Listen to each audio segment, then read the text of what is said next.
Joining दे दी और बच्चों को बाहर कर दिया। बाद में दूसरी मेरिट लगा के फिजिकल ले रहे हैं उनके। गुजारे के ही भरोसे हो तो, लेकिन कभी कभी तो भूखे ही रह जाते हैं। कोई कमाने वाला नहीं है हमारे घर में, हमारे पापा ही है। दिक्कत तो सर है, रोड पर रह रहे हैं, एक टाइम खाना खा रहे हैं। फर्स्ट मेरिट में जिनके नंबर आ रहे हैं उनकी अभी ज्वाइनिंग ना मिल रही। लेकिन बेटी कहाँ है? बेटी पढ़ लिख कर रोड पर बैठी है यहाँ पे।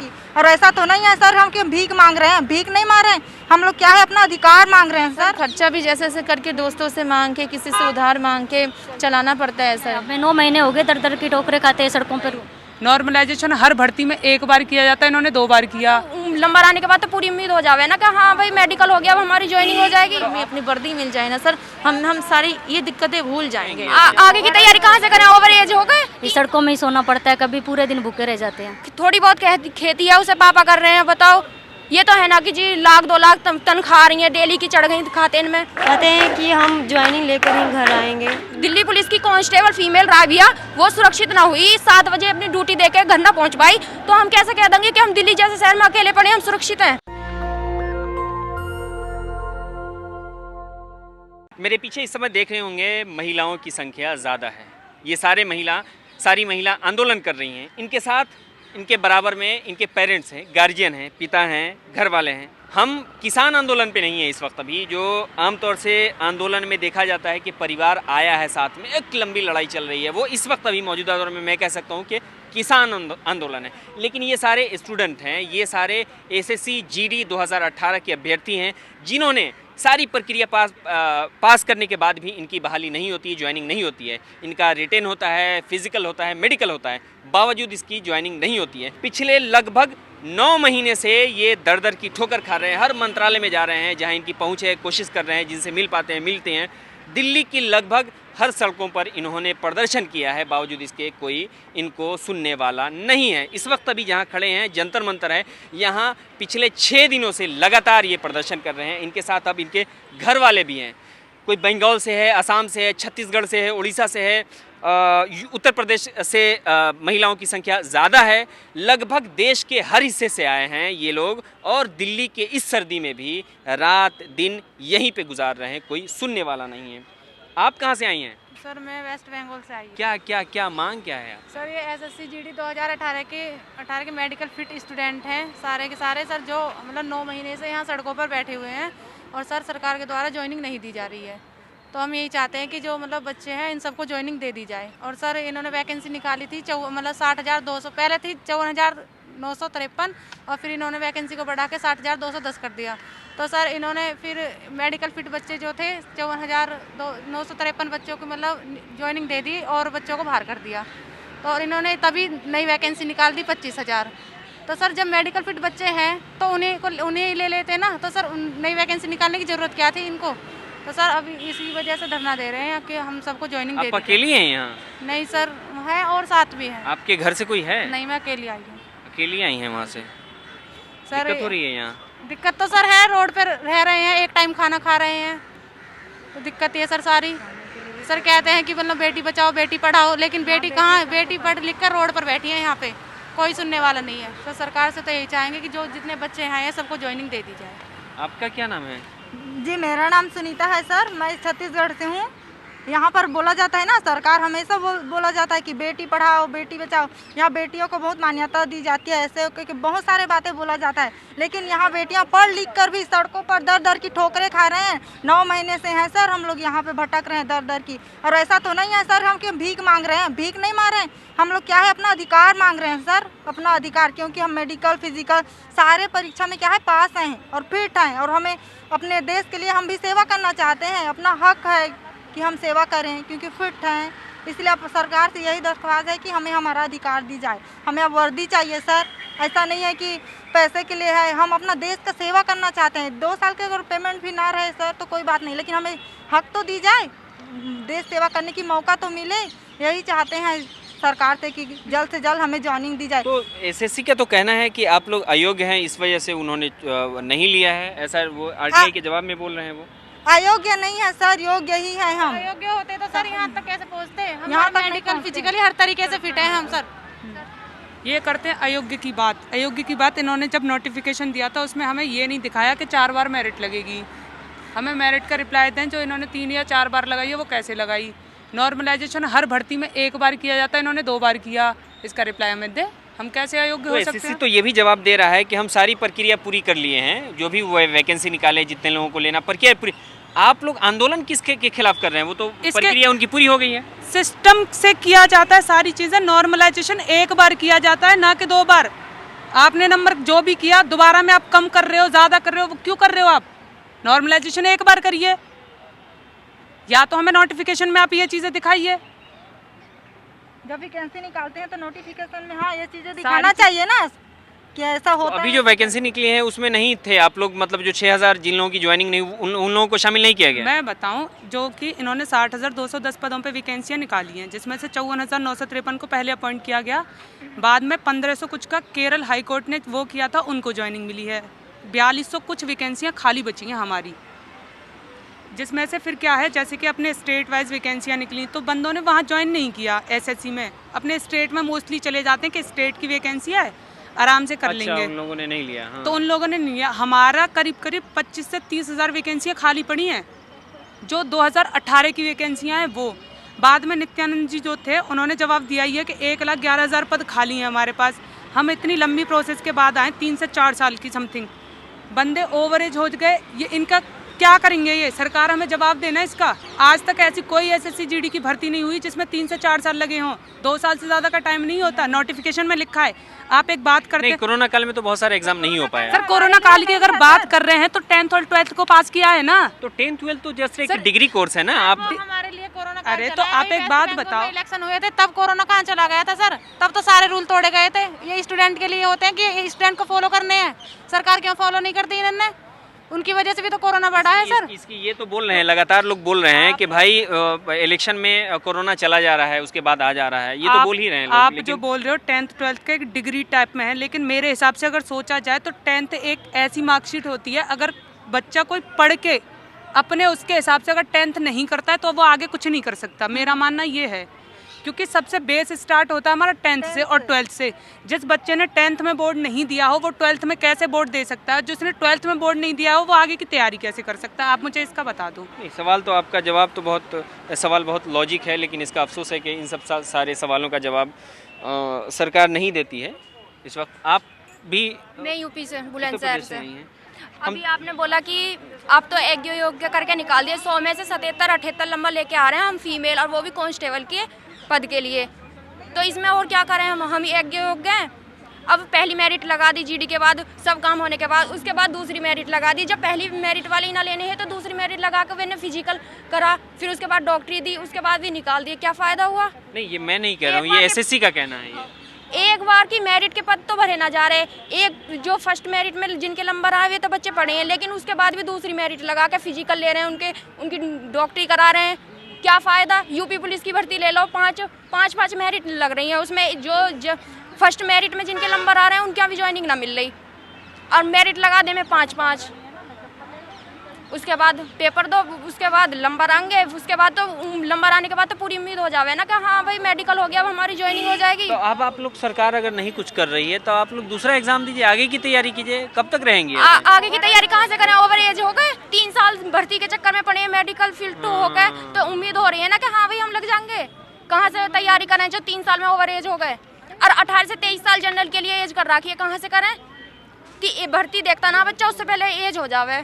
जी तैयारी तो जब करें जी, जब इतने पैसा कहाँ से आएंगे हम पे? घर वाले हमारे इतने दाम नहीं। अब बोल दिया, अब अकेले पड़े हैं दिल्ली में, थोड़ी बहुत खेती है उसे पापा कर रहे हैं। बताओ, ये तो है ना कि जी 1-2 लाख तनख्वाह आ रही है, डेली की चढ़ गई खाते में।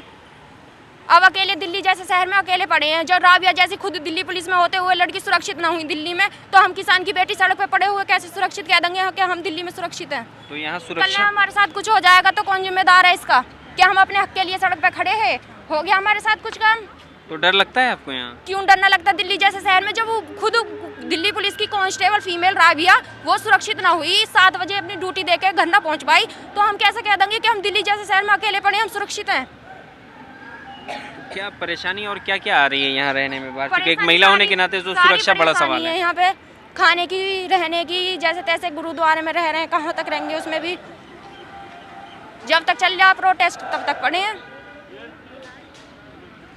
ये बहुत दिक्कत है, लेकिन बहुत दुर्भाग्य है इस देश का इस वक्त अभी कि देश की महिलाएं सड़कों पर है, वो भी अपने हक की लड़ाई के लिए। आप कहाँ से आई हैं? सर मैं वेस्ट बंगाल से आई हूँ। बंगाल से चल के अकेले आई हैं? जी नहीं सर, मेरे संग मेरे पापा भी आए हैं। अच्छा, पापा भी आए हैं? किधर हैं वो? सर वो फिलहाल कहीं बाहर पे है, वो यहाँ पे नहीं आ पाए हैं। मतलब अच्छा, एक बात बताइए, हम तो समझ गए ये पूरे चयन प्रक्रिया को समझ गए, जो एसएससी का सरकार का दावा है वो समझ गए, आप लोगों की जो मांग है वो समझ गए हम। ये बताइए, दिल्ली ऐसे शहर में, बड़े शहर में, जो देश की राजधानी है, यहाँ पे पूरे देश में इस वक्त सुरक्षा को लेकर बड़ा सवाल हो रहा है, खास करके महिला सुरक्षा को लेकर। ऐसे में आप दिल्ली में लगातार 9 महीने से प्रदर्शन कर रही हैं, क्या दिक्कत क्या आ रही है आपको? सर दिक्कत की तो बात ही मत पूछिए सर, बहुत तरीके की दिक्कत आ रही है। ना खाने की सुविधा है, ना रहने की सुविधा है, किसी चीज़ की सुविधा नहीं है सर। दिन तो सुबह 10 से लेकर 5 बजे तक चलिए यहाँ पे कट जाती है, लेकिन रात सर नहीं कटती है। कभी इसके पेड़ के नीचे रहना पड़ता है, तो कभी सर गुरुद्वारे के सहारे रहना पड़ता है, और गुरुद्वारे भी कब तक सहारे देता है। गुरुद्वारे से भी हमेशा निकाल दिया जाता है, ये कह के कि हम आपको उतने दिन तक टॉलरेट नहीं कर सकते हैं, ये कह के कि हम आपको उतने दिन तक नहीं रख सकते, आप अपना इंतज़ाम कहीं कर लीजिए। तो सर यही दिक्कत आती है सर। अब सरकार को भी तो कब से आप गुरुद्वारे में खा रही हैं? जी हाँ सर, कभी कभी तो गुरुद्वारे के ही भरोसे होते हैं, और लेकिन कभी कभी तो भूखे ही रह जाते हैं सर। दिन भर भूखे रहती हैं? जी सर, भूखे ही रह जाते हैं। अपना खर्चा कैसे चलता है यहाँ? सर खर्चा भी जैसे जैसे करके दोस्तों से मांग के, किसी से उधार मांग के चलाना पड़ता है सर, कर्ज लेके चलाना पड़ता है, बड़ी दिक्कतें आती है। लेकिन सर ये सारी दिक्कतें सर ज्वाइनिंग के सामने, वर्दी के सामने कुछ नहीं है सर। अगर हमें बस एक बार हमें अपनी वर्दी मिल जाए ना सर, हम सारी ये दिक्कतें भूल जाएंगे। क्या बात है, ये देश का जज्बा है। देखिए, देशभक्ति असल में ये हो कि एक का कहना, एक महिला कह रही थी अभी कि 2 साल की भले ही वेतन हमें ना दें, लेकिन हमें वर्दी दीजिए। कौन है ये? मेरे पापा हैं। पापा हैं? हाँ, साथ में आए हैं? हाँ साथ में आए हैं। कहाँ से आए हैं आप? राजस्थान से है। राजस्थान से आए हैं? आप क्यों आए हैं आंदोलन करने? लड़की हगानो पड़े, एक दिन थोड़ी गाली चाहिए। तो आपको लग रहा है कि इनकी ज्वाइनिंग हो जाएगी, बहाली होगी? हाँ, लागत जो मारते हैं, कोशिश है, लाग जाए, देखो हमारी मर्जी है। क्या करते हैं आप? मजदूरी करा था। छोड़ गए हैं, घर परिवार कैसे चलेगा? तो घर परिवार बैठे आने है, कोई कहीं रोटी खाए, कोई कहीं खाए, मांगता घर परिवार बहुत मुश्किल से चलता है सर। एक कमाने वाला होता है घर में, वो भी हमारे साथ आ जाता है, पापा आ जाते हैं साथ में, तो देखो पीछे क्या हाल होता है घर वालों का। कोई कमाने वाला नहीं है हमारे घर में, हमारे पापा ही है। कौन है और आपके अलावा घर में? और हमारे तीन बहनें हैं, एक भाई है, वो भी पढ़ाई करते हैं। तो आप दोनों यहाँ आ गए तो घर परिवार तो बहुत मुश्किल हो गया? बहुत मुश्किलों से, यहाँ भी मुश्किल से कट रहे हैं ये दिन। अब 9 महीने हो गए दर की ठोकरें खाते हैं, सड़कों पर घूमते हुए, सड़कों में सो जाते हैं। गुरुद्वारे में कभी जगह मिल जाती है तो वहाँ रह लेते हैं, कभी इस सड़कों में ही सोना पड़ता है, कभी पूरे दिन भूखे रह जाते हैं। बहुत परेशानी है ये। तो खैर, कहाँ से आई हैं आप? यूपी जी, उत्तर प्रदेश से आई हैं? हाँ। पापा हैं ये आपके? हाँ। साथ में यहाँ पे सारी महिलाएं बता रही हैं कि बहुत दिक्कत हो रही है। हाँ सर, बहुत दुख हो रहा है, बहुत दुख है। हम लोग भूखे ऐसे सो जाते हैं, फिर खाने को नहीं मिलता है, बहुत दिक्कत है। कभी गुरुद्वारा में खाते हैं, कभी ऐसे ही सोते रहते हैं, नहीं मिलता। घर पे बात होती है फ़ोन से? ये हमारे मोबाइल में तो इस समय बैलेंस भी नहीं है, घर पे बात नहीं होता है। घर से फ़ोन आता है? नहीं, घर से बात नहीं हो पा रही है? नहीं, इस समय बैलेंस नहीं है तो कहाँ से बात।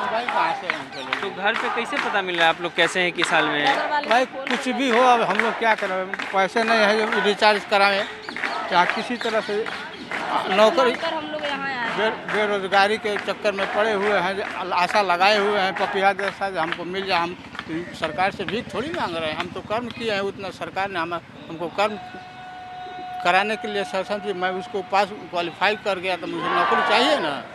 कहाँ से आए हैं आप? उत्तर प्रदेश, चंदौली से। उत्तर प्रदेश से ही आए हैं, लेकिन उत्तर प्रदेश में दावा सरकार कर रही है कि वहाँ पे हम बहुत विकास किए हैं, 4.5 लाख लोगों को नौकरी दी जा रही है, लेकिन आप लोग को देख के लगता है कि वहाँ तो बहुत दिक्कत है।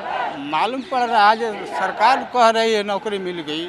अरे यार, कहने से और करने से बड़ी अंतर होती है। जो काम आँख से देख कर होता है वो कर्म करने से तो अच्छा ही होगा ना, कि कह देंगे हो जाएगा। नहीं, सरकार ने कुछ नहीं किया है। जब ये सरकार 1.5-2 लाख को भर्ती कर दी है तो हमारे बच्चे को क्यों छोड़ दी? उसमें ये जो अपना सब कुछ चीज़ क्वालिफाई कर गई है तो उसमें हम लोग नहीं आ सकते हैं? बिल्कुल आ सकते हैं, लेकिन किया होता तो हम लोग यहाँ क्या करने आते? यहाँ दिल्ली का धूल फेंकने के लिए आते हैं, रोड पर सोते हैं, खाना दाना पानी के लिए मरते हैं, लेकिन सरकार का कोई ध्यान नहीं है। क्या करें? क्या करते हैं आप? मजदूरी करता है। आप भी मजदूरी करते हैं? जी हाँ। और भी होगा कोई कमाने वाला घर में? अरे नहीं भैया, मेरे 3 बेटे हैं, 2 बेटियां हैं, वो जो है अपना किसी तरह से रोटी रोजी का काम करते हैं। नौकरी चाकरी नहीं है हम लोगों के पास। तो ये फर्स्ट लड़की है जो कि क्वालिफाई किया, हम लोग इसी के आशा में हो जाएगा तो हम लोग को ज़िंदगी का सहारा बन जाएगा। लेकिन देखिए सरकार क्या करती है। दुर्भाग्य है इस देश का इस वक्त अभी कि बताइए, मजदूर लोग हैं ये लोग, देश के अलग अलग हिस्से से आए हैं और कोई सुनने वाला नहीं है इनकी इस वक्त अभी। आपकी बच्ची है ये? हाँ। कहाँ से आए हैं आप? हम मिर्ज़ापुर से आए हैं। उत्तर प्रदेश से? हाँ, उत्तर प्रदेश मिर्ज़ापुर। तो आपको क्या दिक्कत है? इनको रहने देते, ये लोग तो आंदोलन कर ही रहे थे, आप कहीं चले आए हैं? अब ऐसा है, लड़की को जो है कि कैसे अकेले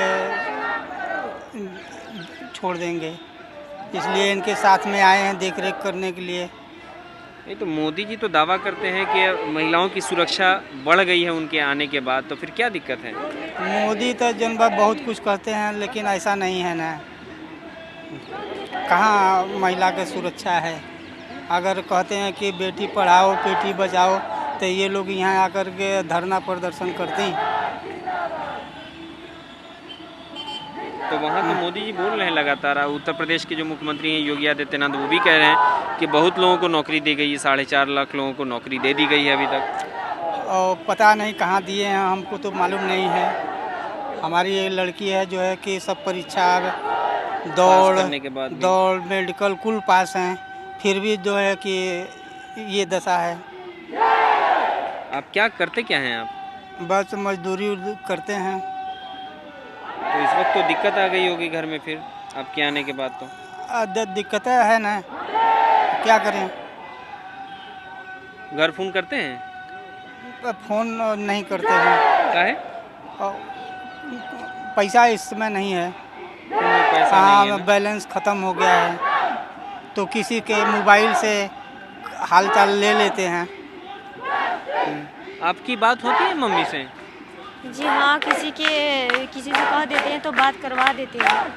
क्या मम्मी क्या बोलती हैं? आप उनको किस तरह कैसे आश्वासन क्या देती हैं? कहते हैं कि हम ज्वाइनिंग लेकर ही घर आएंगे। मम्मी क्या कहती हैं फिर? मम्मी हमारी कहती है कि ठीक है, वहीं पे रहो जब से ज्वाइनिंग ना मिल जाए। मतलब मनोबल बढ़ता है, ताकत बढ़ती है उनसे बात करने के बाद ना? जी। ये देश में इस वक्त अभी ये हालात है। देश की राजधानी दिल्ली में सड़कों पे अभी सर्दी का मौसम है, ऐसे में ये सारी महिलाएं ख़ास करके गांव देहात से चल के आए हैं। और अभी जिन लड़कियों के पिता से हमने बात की, वो सारे के सारे मज़दूर हैं। उसमें से कुछ लोग कह रहे हैं कि हमारी घर पे हमेशा बात नहीं हो पा रही है। उसकी बड़ी वजह ये है कि मेरे मोबाइल में इस वक्त अभी इतना पैसा नहीं है कि आउटगोइंग कॉल किया जा सके। ऐसे में यहाँ पे हम रात में कभी गुरुद्वारे में और कभी पेड़ के नीचे, कभी सड़कों पर सोकर रात गुजारते हैं। तो गुरुद्वारे से खाना अगर मिल जाता है तो ठीक, वरना भूखे रहने पड़ता है। और ये वो सारे लोग हैं जिनको देश की सुरक्षा करनी थी। ग्रुप डी का एग्ज़ाम था, ये सारे चयन प्रक्रिया को क्लियर करने के बाद, जो प्रोसेस होता है कंप्लीट करने के बाद भी इनकी बहाली नहीं हो पाती है। एग्ज़ाम देते हैं, दौड़ लगाते हैं, मेडिकल होता है, सब करने के बाद भी इनकी बहाली नहीं हो पाती है। इन सारे बच्चों के साथ गार्जियन भी इस वक्त अभी दिल्ली के सड़कों पे दर दर की ठोकर खा रहे हैं। सारे गार्जियन का एक कॉमन जो जवाब था वो ये था कि अपनी बच्चियों के साथ वो सिर्फ इसलिए खड़े हैं कि सुरक्षा, महिलाओं का सुरक्षा बड़ा सवाल है इस वक्त। सरकार चाहे जो भी दावा करे, लेकिन इस वक्त ये सच है कि महिलाओं की सुरक्षा एक देश में बड़ा सवाल है। सहयोगी आशीष के साथ मैं जसीम उल हक, नेशनल दस्तक, जंतर मंतर। नेशनल दस्तक की आपसे गुजारिश है कि अगर इसको बचाना चाहते हैं तो नेशनल दस्तक को सब्सक्राइब करने के लिए रेड कलर के सब्सक्राइब बटन को दबाएं, फिर बेल आइकन की घंटी दबाएं। नेशनल दस्तक को बचाने के लिए बहुत जरूरी है कि हर खबर को शेयर करें, लाइक करें, कमेंट जरूर करें।